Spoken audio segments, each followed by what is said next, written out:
Kapag ang crush mo ay hindi ka kaagad nire-replyan, malamang sa malamang, may love life na yan. Di ba?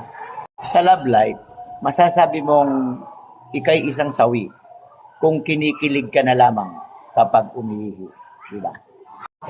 Ang mga taong may kailangan, lalo sa panahon ng halalan, ay bumabait ng hindi inaasahan.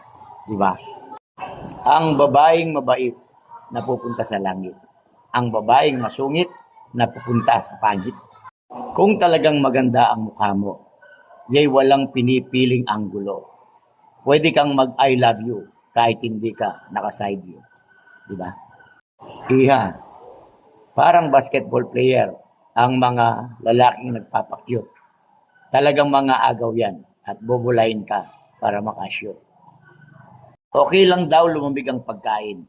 Basta sana, pag ipinos mo, ito'y magti-trending. Wala namang relasyong mapuputol kung sa tukso ay hindi ka papatol. Kaya matuto kayong mag-control at hindi tikim ng tikim ng ibang sample. Kung ang Amerika at Pilipinas ay PhilAm, ano naman ang Bombay at Japan? Edi, Bompanis. Kung pangit ka at mahilig mag-selfie, sabihin mo na lang lahat ng pictures mo ay wacky. Aussie, Aussie, Aussie, yeah.